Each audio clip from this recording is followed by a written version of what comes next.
सब लोग अपने अपने मार्ग पर रेडी रहना। वो यहाँ पर किसी भी गेटअप में आ सकता है। Yes madam sir. I miss Pushpa जी।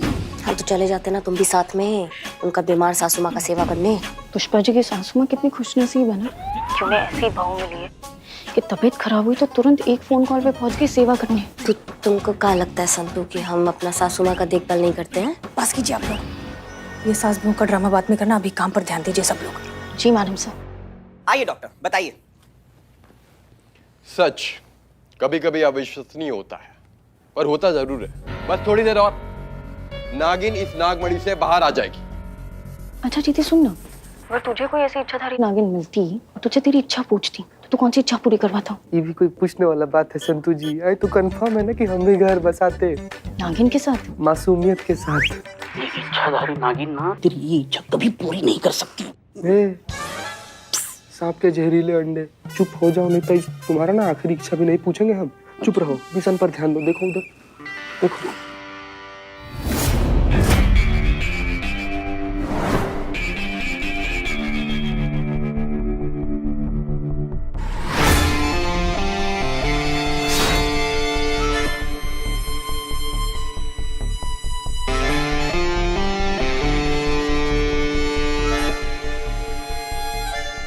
अच्छा है, अच्छा है। अब 2020 में नागिन निकलते हुए भी देखेंगे। नहीं, कमाल है। आपके कमाल पे कमाल का शेर याद आ गया। वाह वाह। किसी ने खूब ही कहा है, तेरा कमाल तू ही जाने, हम तो तेरी हर शय को बेमिसाल मानते हैं। वाह। ये मीडिया वाले हैं। अब अगर आज नागिन निकले तो भी ब्रेकिंग न्यूज, नहीं निकले तो भी ब्रेकिंग न्यूज। अब दोनों केसेस में जीत तो हमारी है ना। जी जी। और जहां तक मुझे लगता है आज नागिन निकलेगी, और अगर निकली तो जो ये नागमणि बेच रहा है ना, वो तो गया डायरेक्ट ऊपर। चलो तो ये सर्कस भी देख लेते हैं।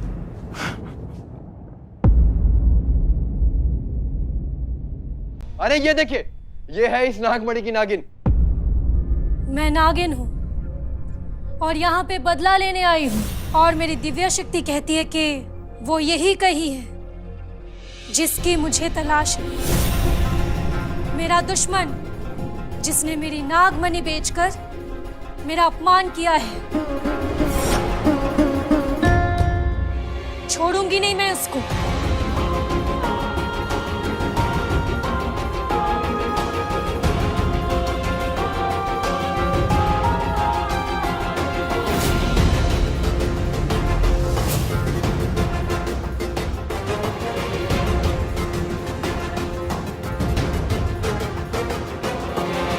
ओके सब लोग ध्यान से सुनिए, अगर हमारा ठग यहाँ पर आया है तो ये सब देखकर उसकी बेचैनी जरूर पड़ जाएगी।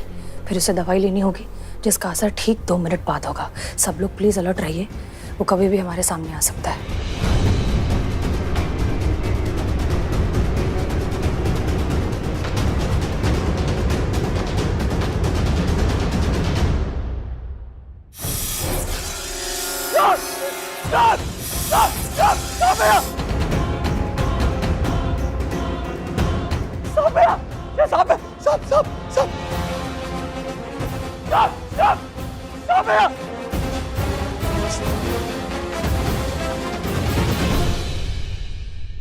नहीं छोड़ूंगी मैं तुझे। सांप। तुझे मार कर ही मैं बदला लूंगी। मरने के लिए तैयार हो जा।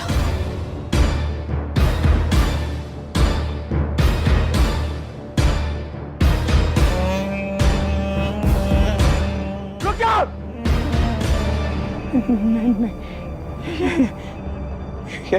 ये कैसे हो सकता है? ये नहीं हो सकता। क्या हो रहा है मुझे? ये इस डॉक्टर का बेवकूफ बनाया था मैंने। ये कांच का टुकड़ा नागमणि बताकर इसको बेच दिया था।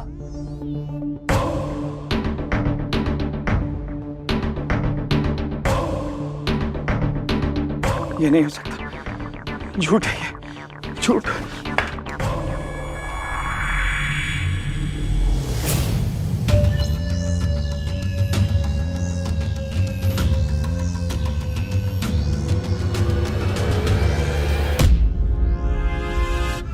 वैसे तो हम सब जानते हैं, लेकिन ये कभी नहीं जान पाए कि आनंद जैसा इंटेलिजेंट टैलेंटेड आदमी के पीछे क्रिमिनल माइंडसेट है। अक्सर चिराग तले अंधेरा होता है सर। वैसे तो किसी भी गलत काम का कोई डिफेंस नहीं होता, लेकिन आनंद के क्रिमिनल बनने के पीछे उसके साथ जिंदगी में हुई ट्रेजेडी बहुत बड़ा हाथ है। पूरी तरीके से काबिल होने के बावजूद बस एक मामूली से आंख के डिफेक्ट की वजह से वो एकेडमी ज्वाइन नहीं कर पाया और इसी गुस्से और फ्रस्ट्रेशन ने उसे क्रिमिनल बना दिया। अफसोस इस बात का होता है कि आनंद अपने टैलेंट का बहुत अच्छा इस्तेमाल कर सकता था। देश की सेवा करने के लिए सिर्फ वर्दी पहनना जरूरी नहीं है। बिल्कुल सही कहा मिस मलिक, लेकिन मैं हैरान इस बात पे हूं कि इसको इसी की तरीके से पकड़ा। कैसे किया है सब आप लोगों ने? सर, दरअसल हमारे पास अपराधी की जितनी भी फर्स्ट हैंड इंफॉर्मेशन अवेलेबल थी, उस पर हमने अनुमान लगाया कि उसे एंजाइटी की प्रॉब्लम है। अगर प्रॉब्लम है तो वो दवाई भी लेता होगा। बस फिर हमने डॉक्टर विकास और डॉक्टर प्रवीण के साथ मिलकर एक प्लान बनाया। आसपास के जितने भी मेडिकल स्टोर्स हैं, वहां पर हमने एंटी एंजाइटी पिल की जगह वो दवाई रख दी जो हमें डॉक्टर विकास ने सजेस्ट की थी। इस दवाई को लेने से इंसान को थोड़ी देर के लिए हेलुसिनेशंस होने लगते हैं। अब घबराइए नहीं, इस दवाई का सेवन करने से किसी को कोई मेंटल या फिजिकल रिस्क नहीं है। और अगर थोड़ी बहुत भी किसी को परेशानी होती तो हमने पहले से ही आसपास के जितने भी हॉस्पिटल्स हैं या क्लिनिक्स हैं, वहां पर सारे डॉक्टर्स को अलर्ट कर दिया था। प्लान के मुताबिक आनंद ने दवाई ली और फिर जो हुआ वो सब आपने देख ही लिया। ऑफ कोर्स इस सब में किस्मत का साथ देना बहुत जरूरी था, जो कि हुआ, और हमने अपराधी को पकड़ लिया। हम तो इसे देखते ही पहचान गए थे सर, बस इसके कन्फेशन का इंतजार कर रहे थे।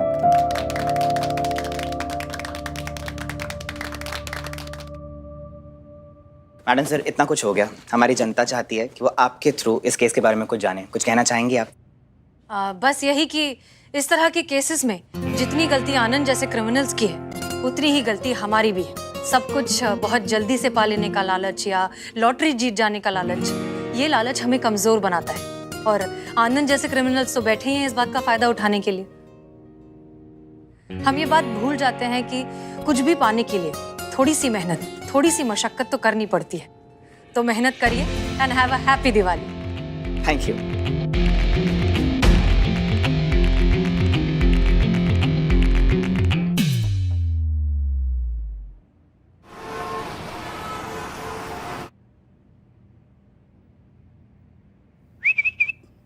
चीते, जोक सुना ना, जोक। क्या है, तुम्हारे बारात में आए कि जोक सुना है? ए, बारात में फालतू जोक नहीं चाहिए, उसके लिए तो ऐसा महंगा वाला आर्टिस्ट मंगाऊंगा मैं।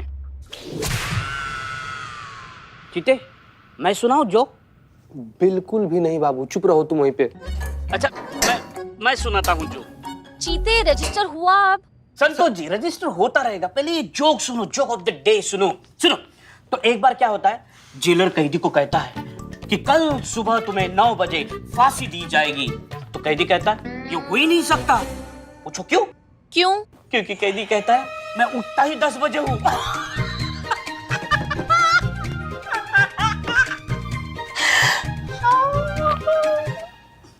समझ में नहीं आया जो? संतु जी, राइफल जो साफ करके रखे थे ना, थोड़ा लेकर आइए ना, चला कर देख लेते हैं चल रहा है कि नहीं। क्या क्या हुआ क्या? बिल्लू जी, ये जोक था। ऐसा सड़ियल वाहियात बेकार सा 2 कौड़ी का जोक मारते हो, आपको बिल्कुल डर नहीं लगा कि इसके बाद आप पे जानलेवा हमला भी हो सकता है? चलो ठीक है, जोक को छोड़ देते हैं, चलो चाय पी के आते हैं। हाँ, चीते, रजिस्टर का काम हुआ? फालतू समझाएगा जी अपनी तरह तुम। जब देखो तब चीते चल बाहर चल के चाय पी के आते हैं, घूम के आते हैं।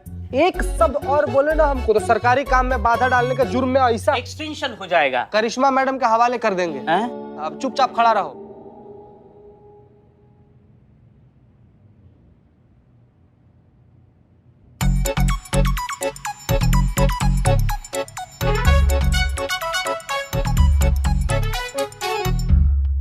चीते, चीते सुनना सुनना, चीते सुनना सुनना, ये तो ऐसा कर सकता है।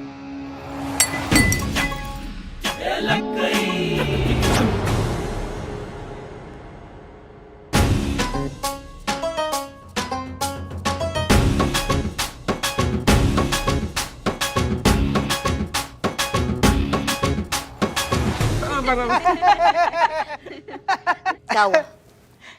कुछ नहीं, कुछ नहीं। नहीं, कुछ तो हुआ है। बताओगे क्या हुआ? का कुछ तो पक्का हुआ है। तीनों एक ही ताल में नाच रहे हो, बिना बात के बत्तीसी दिखा रहे हो, मुंह से तुम्हारे एक आवाज नहीं फट रहा है और बोल रहे हो क्या हुआ है? नथिंग, कुछ भी नहीं। मैं टोपा गई के तीनों की तीन। हमारा चश्मा कहाँ है? यहाँ हमारा हम चश्मा रख कर गए थे, वो चश्मा कहाँ है हमारा? देखा किसी ने? तुमने देखा? हाँ देखा। था ना? हाँ थाना में देखा था ना। बिल्लू ने भी देखा था, संतू जी ने भी देखा था, हमने भी देखा था, लेकिन अभी कहाँ है मैडम? हम तीनों में से किसी को पता नहीं है। पता नहीं मतलब यहाँ रख के गए थे तो कहाँ चला गया? पैर लगे हुए थे चश्मा के, जो हवा खाने बाहर चला गया। यहीं पड़ा था, किसी ने तो देखा होगा। संतू तुमने देखा है? नहीं। अम्मा ढूंढ के दो, नहीं तो रॉकेट बना देंगे तीनों का यहाँ पे। मैडम। हाँ जी, बताएंगे आपकी क्या सेवा कर सकते हैं? खुशी। अक्सर यहाँ लोग दुखी होते तो आते हैं, आप किस खुशी में आई हैं? मेरा नाम खुशी है मैडम। मैडम मुझे हसीना मैडम से मिलना है, क्योंकि इस वक्त सिर्फ हसीना मैडम ही मेरी मदद कर सकती हैं। प्लीज आप लोग मुझे उनसे मिलवा दीजिए। जी, अब बताइए क्या हुआ आपके साथ? धोखा हुआ है मेरे साथ, झूठ बोला गया है, मेरे इमोशंस के साथ खेला गया है, चीट किया गया है मुझे। मतलब ये बॉयफ्रेंड का मामला है? बॉयफ्रेंड ने चीट किया? आजकल के बॉयफ्रेंड ना मैडम सर, सीरियसली मतलब। नहीं संतू जी, सब लड़का एक जैसा नहीं होता है। प्लीज। सॉरी। जी। नहीं मैम। नहीं तो? मेरे अपने फादर ने धोखा दिया है मुझे। फादर ने? कैसे? उनका नाम गोपाल है और उन्होंने मुझे गोद लिया था और मैंने उन्हें अपने सगे पिता से भी बढ़कर माना था। मुझे लगा था कि मेरे पिता दुनिया के सबसे अच्छे इंसान हैं, एंजल है वो, लेकिन मैं गलत थी। क्यों, क्या हुआ? जिस आदमी पे मैंने इतना भरोसा किया, इतना प्यार किया, भगवान के बराबर दर्जा दिया, और इतने सालों तक उसी आदमी ने मुझसे अपनी असलियत छुपा के रखी।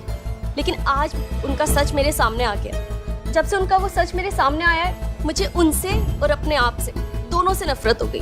कैसा सच? समझ में नहीं आ रहा कि मैं कैसे बताऊं। क्रिमिनल निकले? नहीं मैम। हाँ तो कोई अविवाहित संबंध है क्या? Extra marital affair. हाँ, यही। शादी ही नहीं हुई थी उनकी, तो एक्स्ट्रा मैरिटल अफेयर कहाँ से होता? चोर निकले? बिल्लू। नहीं, चोर हुए तो क्या हुआ, चिंता करने की कोई बात नहीं है, सुधर सकते हैं मेरी तरह, है ना? देखो खुशी, ये महिला पुलिस थाना है। ये बनाया ही इसलिए गया था ताकि महिलाएं अपनी समस्या बिना डर के, बिना किसी संकोच के बता सकें। इसलिए रिलैक्स हो जाओ और फिर आराम से बताओ, ऐसा क्या किया तुम्हारे पिताजी ने जो तुम इतनी डिस्टर्ब हो गई हो? मुझे पता चला है कि मेरे पिता एक किन्नर है।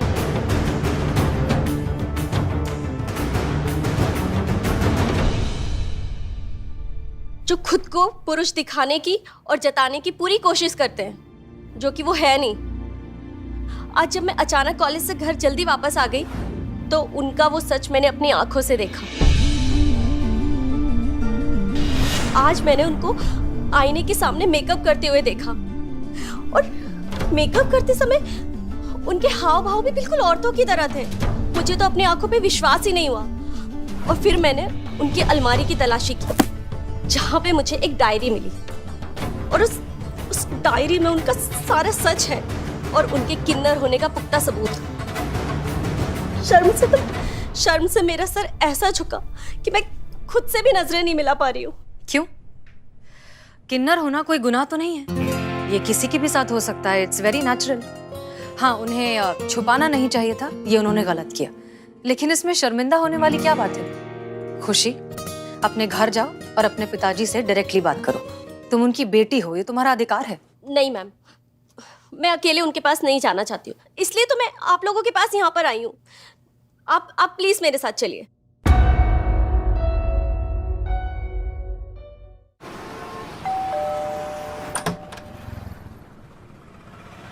अरे सब ठीक तो है? ये तुम्हारे साथ पुलिस क्यों है? इन्हें मैं ही लेकर आई हूँ। तुम लेकर आई हो? लेकिन क्यों? क्योंकि मुझे आपका सच पता चल गया है बाबा। मुझे पता चल गया है कि आप क्या है।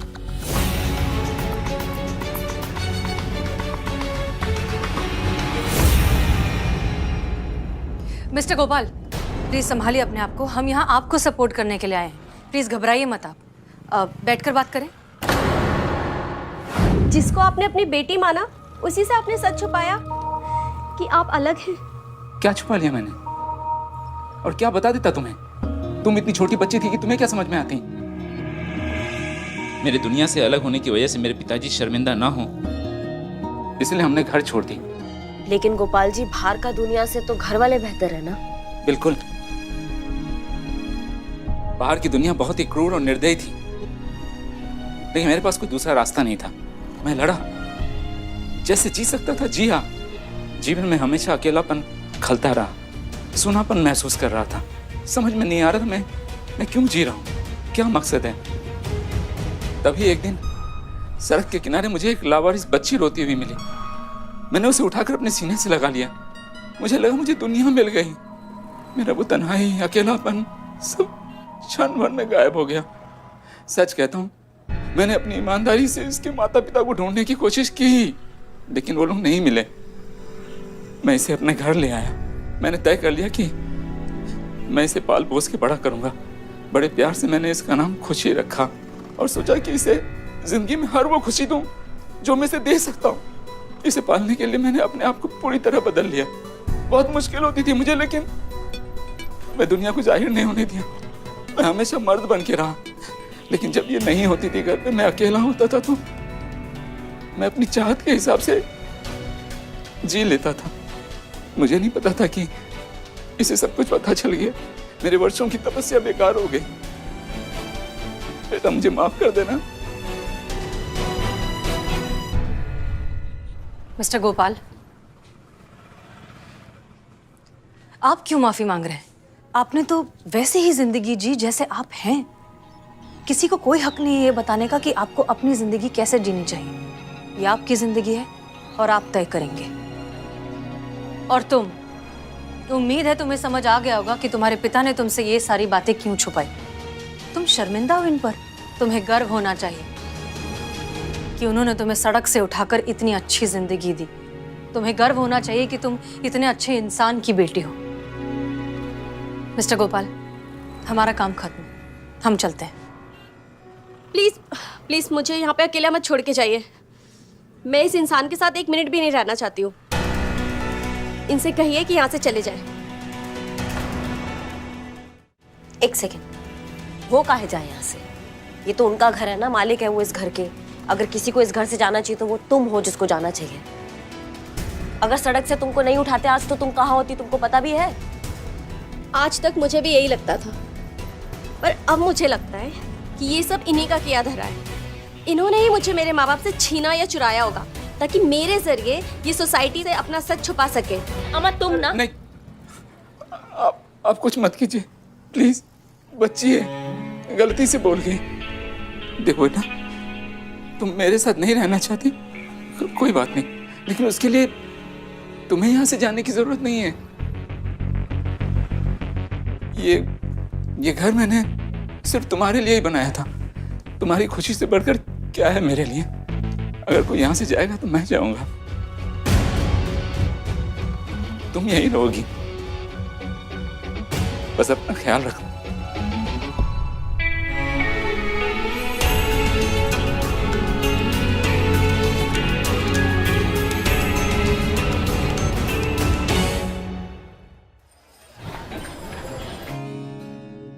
ताज़ी खबरों का इकलौता अड्डा, आपका अपना सनी चड्डा।